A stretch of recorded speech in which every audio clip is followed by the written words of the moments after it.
Hello student, आज हम +1 arts subject political science और चैप्टर हमारा फर्स्ट चैप्टर है जो फिलॉसफी ऑफ कॉन्स्टिट्यूशन, तो उसके बारे में बात करेंगे। नेक्स्ट क्वेश्चन की making of the constitution of India, ये इसकी बात हम कर रहे हैं।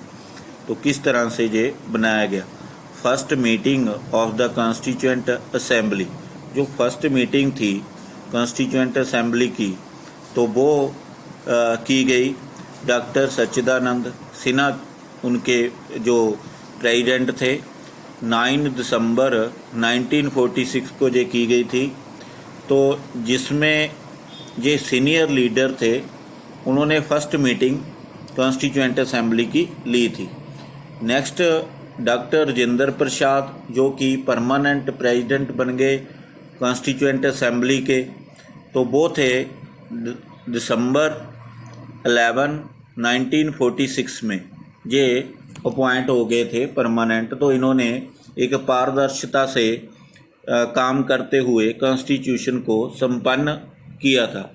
तो नेक्स्ट हम बात कर रहे हैं तो इंट्रोडक्शन ऑफ ऑब्जेक्टिव्स रेजोल्यूशन। ये ऑब्जेक्टिव रेजोल्यूशन एक पास करना था। तो पंडित जवाहरलाल नेहरू जी को ये रिस्पॉन्सिबिलिटी थी कि कौन कौन से ऐसे ऑब्जेक्टिव्स रेजोल्यूशन में डाले जाएंगे जो कि बाद में इनको पास किया जाएगा और कॉन्स्टिट्यूशन में शामिल किया जाएगा। वो थे इनमें जो 22 जनवरी और 1947 को अडॉप्ट कर लिया गया था, जो कि पंडित जवाहरलाल नेहरू जी के द्वारा ऑब्जेक्टिव रेजोल्यूशन जो प्रदान किए गए थे, तो उनको अडॉप्ट कर लिया गया था कॉन्स्टिट्यूएंट असेंबली के द्वारा। तो उनकी जो ऑब्जेक्टिव दिए गए थे, उनकी जो फीचर्स क्या थी, उसमें विशेषताएं क्या थी, उनके बारे में बात करेंगे। तो वो थी to make the India sovereign. तो इंडिया को एक सोवरेन कंट्री इस्टेब्लिश करना है, प्रभुसत्ता संपन्न, इंटरनल तौर पर भी एक्सटर्नल तौर पर भी, इंटरनल सोवरेनिटी भी और एक्सटर्नल सोवरेनिटी भी इस्टेब्लिश करनी है। ये उनका एक ऑब्जेक्टिव था, तो इसको कॉन्स्टिट्यूशन में ही शामिल करना है। फिर नेक्स्ट था डेमोक्रेटिक, लोकतंत्री व्यवस्था को इस्टेब्लिश करना है और कॉन्स्टिट्यूशन में भी इसके प्रिंसिपल्स को डालना है। तो इस तरह से ये उन्होंने सेकंड जो ऑब्जेक्टिव था ये था। फिर नेक्स्ट ऑब्जेक्टिव था रिपब्लिक, गणतंत्र बनाना है इसको। तो उस तरह से ये इन्होंने बहुत सारे ऑब्जेक्टिव दिए थे। तो उसमें एक फेडरेशन भी था कि फेडरल सिस्टम को अडॉप्ट किया जाएगा। तो दो प्रकार की जो मेन सरकार होती है, एक यूनियन गवर्नमेंट होगी, एक स्टेट की गवर्नमेंट होगी। स्टेट को अलग अलग सब्जेक्ट है जो वो बांटे जाएंगे। तो कॉन्स्टिट्यूशन में हमारे है भी, तो 3 पार्ट में ये बटे हुए हैं, union list, state list and concurrent list, इस तरह से। फिर है guarantee secured to all the people. तो सारे जो लोग हैं उनको एक गारंटी प्रदान की जाएगी कि वो पूरी तरह से सिक्योर हैं इंडिया में। तो उनकी हर एक की जो सिक्योरिटी की रिस्पॉन्सिबिलिटी जो है इंडियन गवर्नमेंट के हाथ में होगी, वो ही उनकी रिस्पॉन्सिबिलिटी लेंगी। तो उस तरह से ये उन्होंने एक गारंटी उसमें शामिल करने की कोशिश की कि सबके साथ सब जो उनको जस्टिस, एक आगे है justice social, economically and politically, तो ये जस्टिस उनको प्रदान होगा। सेफ गार्ड, एक सेफ गार्ड भी इस्टेब्लिश किए गए जो कि माइनॉरिटी के लिए, कम गिनती के लोगों के लिए, BC SC कैटेगरी के लिए जो कि डिप्रेस्ड क्लास थी, तो उनके लिए भी एक सेफ गार्ड जो उसमें कॉन्स्टिट्यूशन में ऐड किए जाएंगे। वेलफेयर ऑफ मैनकाइंड, ये कि मनुष्यता की फेवर में, मनुष्यता की भलाई में कॉन्स्टिट्यूशन बनाया जाएगा ताकि ज़्यादा से ज़्यादा मनुष्य को जो एक वेलफेयर किया जा सके उसका। प्रमोशन ऑफ वर्ल्ड पीस, ये कॉन्स्टिट्यूशन हमारा ऐसा होगा कि जो वर्ल्ड पीस के लिए विश्व शांति के लिए एक उदाहरण बनेगा। तो उस तरह से एक है फंडामेंटल राइट्स। तो हर एक जो नागरिक है विदाउट एनी डिस्क्रिमिनेशन सबको कॉन्स्टिट्यूशन में ही शामिल किए जाएंगे। फंडामेंटल राइट्स जो कि हमारे कॉन्स्टिट्यूशन में शामिल है, 6 राइट्स दिए गए थे पार्ट 3 में, पहले 7 थे फिर 6 है। तो उस तरह से ये एक सबको विदाउट एनी डिस्क्रिमिनेशन दिए जाते हैं। इस तरह से उन्होंने एक जो ऑब्जेक्टिव थे वो इस्टेब्लिश करने की प्लेज खिलाई थी कॉन्स्टिट्यूएंट असेंबली को कि कॉन्स्टिट्यूशन इन चीज़ों के ऊपर बनाया जाएगा। उसी तरह से फिर जो कॉन्स्टिट्यूएंट असेंबली के ड्राफ्टिंग कमेटी के थे उन्होंने एक प्रेम्बल डाला उन्होंने कॉन्स्टिट्यूशन में। उसमें था हम भारत के लोग भारत को प्रभुसत्ता संपन्न समाजवादी धर्मनिरपेक्ष लोकतंत्री गणराज घोषित करते हैं। तो इस तरह की ये झलक दिखती है इन ऑब्जेक्टिव की इन प्रेम्बल्स के बीच में। तो उस तरह से ये एक पंडित जवाहरलाल नेहरू जी ने ये इस्टेब्लिश करवाए थे या इसमें जो शामिल किए। Appointment of the different committees, तो बहुत सारे काम करने के लिए ये जो पॉलिटिकल पर्सन होते हैं वो इन जो लीगल तौर पर या फिर कानूनी और बहुत सारी गुंजलदार चीज़ें होती हैं तो उनमें कई बार वो एक्सपर्ट नहीं होते।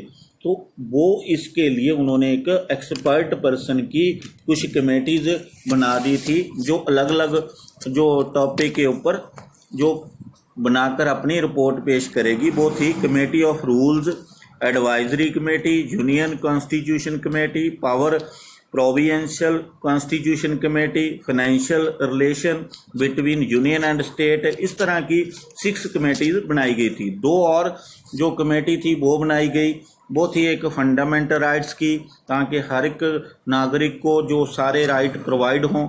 एक थी मिनॉरिटी की, मिनॉरिटी के लिए एक कमेटी बनाई गई थी जो कि कॉन्स्टिट्यूशन में मिनॉरिटी को प्रोटेक्ट करने के लिए ये काम करेगी। तो उस तरह से इन्होंने ये कॉन्स्टिट्यूशन को सेट किया था, बनाया था ताकि कॉन्स्टिट्यूशन में कोई ऐसी बात ना रहे जो नागरिक के लिए प्रोवाइड ना हो। तो इस तरह से उन्होंने ये चीज़ें प्रोवाइड कर दी थी। फिर नेक्स्ट था अपॉइंटमेंट ऑफ ड्राफ्टिंग कमेटी। तो अब ड्राफ्ट करना था इस चीज़ को, पूरे कॉन्स्टिट्यूशन को, ये एक बड़ा वर्क है। तो ये इस ड्राफ्टिंग कमेटी के 7 मेंबर थे, उसमें से डॉक्टर BR अम्बेडकर को चेयरमैन बनाया गया था, अपॉइंट किया गया था। इनके देख रेख में सारा ड्राफ्ट हुआ था। उस तरह से ये एक ड्राफ्टिंग कमेटी को अपॉइंट किया गया था डॉक्टर BR अम्बेडकर की जो चेयरमैनशिप के अंडर। तो उसी तरह फिर इन्होंने जो ड्राफ्ट तैयार किया, report of the drafting committee and debate on draft constitution. जो कॉन्स्टिट्यूशन का ड्राफ्ट बनाया गया था वो ड्राफ्ट करके उसके ऊपर डिबेट करवाई गई। फिर उसमें जो कोई अमेंडमेंट करने वाली थी वो की गई। तो उस तरह से ये इन्होंने तैयार किया गया।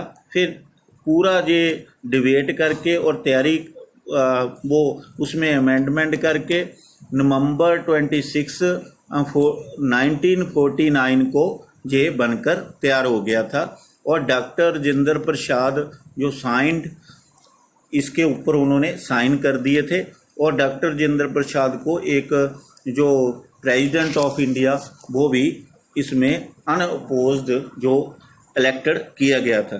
फिर इसमें कॉन्स्टिट्यूशन बनाने में 2 ईयर 11 मंथ और 18 डेज लग गए थे इस कॉन्स्टिट्यूशन को बनाने में जो इंडिया में जो इम्प्लीमेंट किया गया। नेक्स्ट है हमारा final session of the constituent assembly. एक फाइनल सेशन किया गया, उसमें जो जनवरी 24 1950 को ये एक फाइनल सेशन था। Doctor Rajendra Prasad president of India elected ये थे। फिर constituent assembly signed 3 copies 3 copies तैयार की गई थी जो कॉन्स्टिट्यूशन की। एक हिंदी में थी, एक इंग्लिश में थी जो कि हैंड राइटिंग थी, और एक प्रिंटेड थी जो इंग्लिश में थी। तो तीनों के ऊपर हर एक मेंबर ने वो अपने सिग्नेचर किए थे। तो इस तरह से ये फिर कॉन्स्टिट्यूशन की जो कॉपी थी पूर्ण तौर पर तैयार हो गई थी। तो फिर नेक्स्ट था स्टेप, जो बड़ा ही एक महान कार्य था, वो था एनफोर्समेंट ऑफ द कॉन्स्टिट्यूशन। जो कॉन्स्टिट्यूशन इंडिया का बन के तैयार हो गया था, वो उसको अब इम्प्लीमेंट करना था। इम्प्लीमेंट कब किया गया? 26 जनवरी 1950 को ये जो इसको इम्प्लीमेंट कर दिया गया था। इंडिया बिकेम सोवरेन और डेमोक्रेटिक रिपब्लिक, ये बन गया था इंडिया। तो उस तरह से ये इन्होंने कॉन्स्टिट्यूशन को जो बनाया था तो उसको इम्प्लीमेंट कर दिया। तो इसमें दो बातें और थी जो कि हमारे एक देश के साथ जुड़ती हैं, और कॉन्स्टिट्यूशन ने उसको, कॉन्स्टिट्यूएंट असेंबली ने उसको अडॉप्ट भी किया था। वो थी अडॉप्शन ऑफ नेशनल फ्लैग। तो नेशनल फ्लैग को अडॉप्ट किया गया 22 जुलाई 1947 को। तिरंगा जिसे हम बोलते हैं, तो उसको एक नेशनल फ्लैग के रूप में अडॉप्ट कर लिया था कॉन्स्टिट्यूएंट असेंबली के द्वारा। नेक्स्ट है अडॉप्शन ऑफ नेशनल एंथम। एक नेशनल एंथम जनगण मन, जो कि डॉक्टर रविंद्रनाथ टैगोर द्वारा जो तैयार किया गया था, तो उसको जनवरी 24, 1950 को अडॉप्ट कर लिया गया था। इस तरह से जो एक पूरा कॉन्स्टिट्यूशन बन के तैयार हो गया था, और हमारा जो एक आइडेंटिटी है वो भी तैयार हो गई थी। जैसे फ्लैग, पूरे देश में एक फ्लैग तिरंगा इस्टेब्लिश कर दिया गया था, और उसी तरह से एक जो नेशनल एंथम है वो भी एक पॉइंट करके उसको इम्प्लीमेंट कर दिए गए थे। तो इस तरह से ये एक जो काम था कॉन्स्टिट्यूशन का वो संपन्न हो गया था।